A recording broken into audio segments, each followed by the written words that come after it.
Hey everyone, glad to see you joining me for another episode of Investing Kev. In today's episode, we're going to talk about a stock that I don't see much news about or YouTube videos about. The stock is known as the Uber for trucking in China, none other than Full Truck Alliance, ticker YMM. We'll take a look at Full Truck Alliance's company overview, their financials, their recent Q3 earnings report, their outlook, the risk factors, price target, and I'll wrap it up with my final thoughts. This channel just recently surpassed 300 subscribers. This is way more subscribers than I ever thought I'd have, so it truly means a lot to me. Thank you everyone for tuning in, leaving your thoughts, and interacting with me. I hope that you've learned something and that you share the knowledge you've learned with others so we can all be as objective as possible when it comes to investing. If you like my content, please hit the like button, help me reach a larger audience, subscribe, and let me know in the comments what you think. If you want to connect with me more consistently, I am active on Twitter at InvestingKev. And if you want to check out my investing spreadsheet for the 4 common investing strategies I'm invested in, the link is in the description box below. Next week on December 1st will be my 6-month anniversary in starting that portfolio, so I will have a Q2 video update. Alright everyone, let's get started. Full Truck Alliance is the world's largest digital freight platform by gross transaction value, or GTV, as of 2020, according to the CIC report. They have transformed China's road transportation industry by pioneering a digital, standardized, and smart logistics infrastructure across the value chain.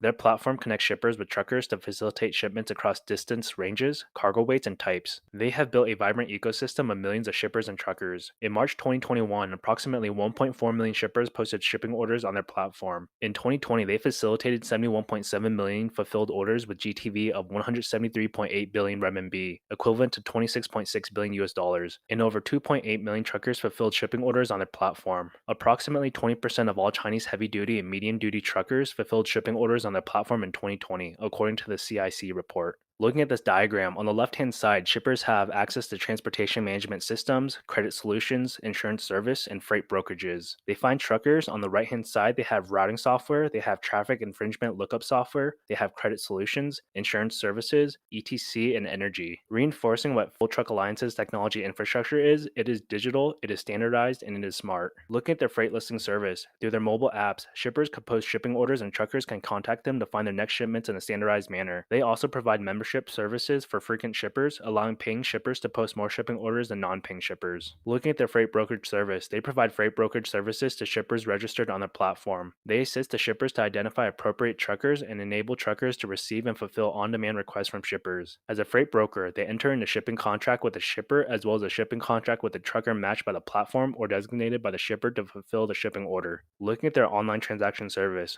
building on the technology and operational know-how developed from their freight listing and brokerage services, they launched online transaction service to further digitalize shipping transactions and enable shippers and truckers to transact through their platform. In 2020, they began monetization of their online transaction service by collecting commissions from truckers on selected types of shipping orders. And looking at this graphic, these are the highlights of the company. They are the largest digital freight platform in the world. They have 64% market share of the GTV of the digital freight platforms in China. They cover over 300 cities. They have over 100,000 routes. They have 1.3 million active shippers, and they had 2.8 million truckers fulfilling shipping orders. The common old-fashioned way was that truckers would drive to these logistic parks, sometimes hundreds of miles, and talk to shippers trying to find the best order to accept so they can go pick up the cargo somewhere else and drive it to wherever. This is a very inefficient and wasteful process in terms of the amount of gasoline used up, as well as the time and energy of the shippers as well as the truckers. The process is very intensive, and with everything trying to be more efficient, technology is used to try to solve these issues. Looking at this article from FreightWaves, in recent years, the global transportation industry has been actively catching up with other industries by digitizing its core function, assigning a shipper's freight to the right carrier for the job, something that some logistics companies in 2021 still conduct manually, using spreadsheets and phone calls. Through machine learning, the digital freight network automatically evaluates billions of load combinations to match shipments with the right carriers, and consolidates shipments, which provides a better experience for both shippers and carriers by tackling a huge industry problem with inefficiency. A digital freight network operates similarly to social networks in that benefits increase as more parties join. As more shippers join the network, carriers gain more load options and experience fewer empty miles and shorter dwell times, providing carriers the opportunity to optimize revenue.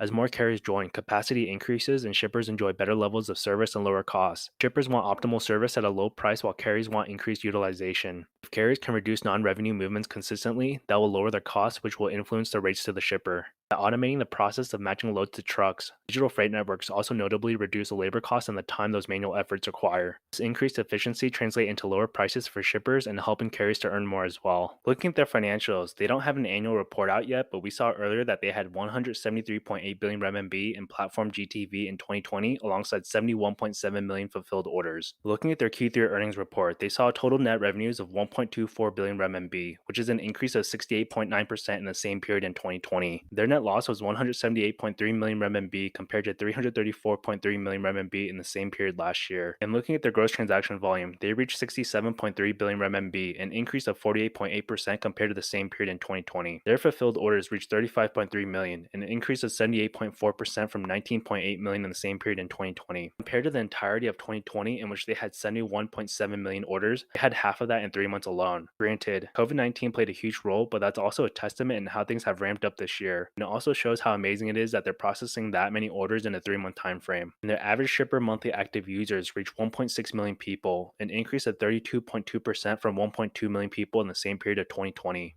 I also want to read off a few things that were said during the Q3 transcript. This is from the CEO of Full Truck Alliance. Our relentless focus on improving logistics for both shippers and truckers and developing our logistics network supported our third quarter performance and empowers our sustainable future growth. Our commitment to innovation and broadening our technological capabilities through in-house R&D remains the cornerstone of our business. Looking ahead, we will continue to leverage technology to create an exceptional user experience, and we are confident that FTA will continue to grow and generate long-term value for both users and shareholders. And this is what the Chief Financial Officer had to say. Our total net revenues increased by 68.9% year over year to renminbi 1.2 billion, despite multiple headwinds powered by substantial year-over-year growth in GTV and user engagement. Our solid third quarter 2021 results reflect FTA's leadership in China's fast-growing road transportation industry, where we continue to capitalize on our core strengths in technology and grow in all fronts. We believe our sound financial condition and strong cash position will support our strategic initiatives, strengthen our competitive edge, and allow us to explore new opportunities for future growth. When I look at Full Truck Alliance, I see a logistics company utilizing technology to help them grow. They are taking a very old-fashioned industry and transforming it. That coincides with a lot of other industries that are growing. What I mean by this, for example, is that e-commerce is going to keep growing. There will be a need both domestically and internationally as the middle class in China grows as well as the middle class rises elsewhere in the world. These trucks will need to deliver goods all across the country, to airports, to train stations, to shipping ports, which bodes well for them. Technology is growing. Machine learning and artificial intelligence is being utilized by various companies, Full Truck being one of them, to help them improve their algorithm. This in turn should hopefully be a win-win situation, as companies can potentially increase their operational efficiencies and having their product shipped out in a timely manner while Full Truck builds their moat. I want to take a look at some articles from the Global Times and CGTN in China. The biggest catalyst for growth is the backing of the Chinese government. Logistics and networking is the backbone of every country out there. The Chinese government plans to build a global rapid logistics circle for goods by 2035, which would allow goods to be delivered to neighboring countries and major international cities within 2 to 3 days, which will likely boost China's trade with major economies in the EU and Asia. Some expect the country's foreign trade to grow more than 5% annually during the 14th five-year plan period from 2021 to 2025, and analysts have said that the broad plan is also significant in terms of coordinating a global industry chain where China plays a centralized and pivotal role. The country aims to build 200,000 kilometers of railway, 460,000 kilometers of highways, and 25,000 kilometers of high-level sea lanes by 2035. That is roughly 124,000 miles of rail, 285,800 miles of highway, and 15,500 miles of high-level sea lanes. The total transportation network will reach 700,000 kilometers by 2035, according to the plan, with 27 major coastal ports, 400 civil transportation airports, and 80 express hubs. That will provide support for the global 123 fast logistics circle for goods, which stands for 1-day delivery in domestic market, 2-day delivery for neighboring countries, and 3-day delivery for major global cities, the plan noted. By 2035, China will become more than a global production center as flourishing foreign trade opens up more space for industrial growth. The country will also evolve to be a logistics center, trade center, clearing center, and financial center, laying a solid foundation for a path to be the world's economic center. And to finish off this article, some analysts predict the country will surpass the US to be the world's largest economy by 2028.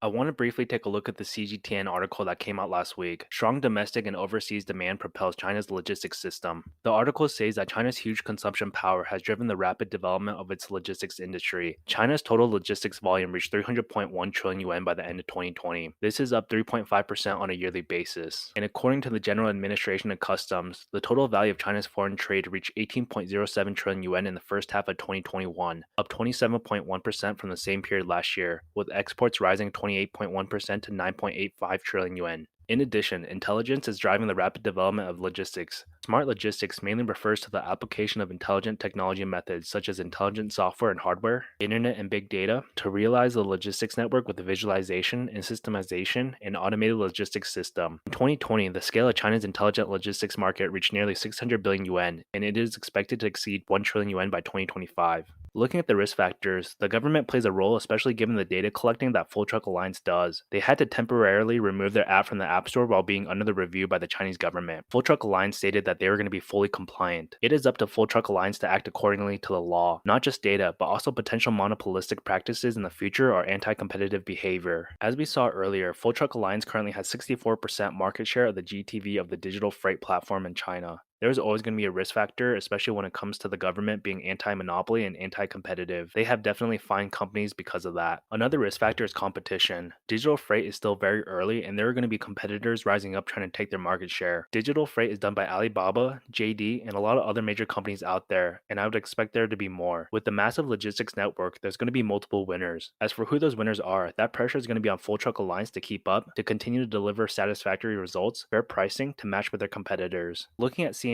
3 analysts have offered their 12-month price target. The median target is $23.97, which would be a 93.5% increase from its current price of $12.39. The high is $25.34, which is a 104.6% increase, and the low is $19.49, which is a 57.3% increase from its current price. Back in June, when Full Truck Alliance IPO'd, they were at $21.50. Since then, they have dropped to $9.12, which is a 42.42% decrease. Before I wrap this up, I want to recommend to you this YouTube video that came out a few months ago, where this content creator is interviewing the Chief Financial Officer. This is from YouTuber GRTR, and the video is called How China's Trucking Business Works, and an interview with Full Truck Alliance. This is a great video to better understand the company, and I would highly recommend to watch. For full disclosure, I do not own any shares of Full Truck Alliance. I do have the stock on my watch list, and I will continue to keep an eye on it as time goes on. I really do believe logistics and networking is the backbone of any country out there, and for Full Truck Alliance to currently have 64% of the digital freight market in China while increasing the gross transaction volume, their amount of shippers and truckers is great to see. Their net revenues are going up, and I expect them to continue to go up for the years to come. Given the scale of what the logistics industry can be, as well as internationally, as China is doing business with other countries around the world, is very exciting. If you like this video, please give it a thumbs up, please subscribe, and let me know in the comments what you think about Full Truck Alliance. Thank you for joining me on episode 37 of this channel. As always, stay safe, and I will see you all next time.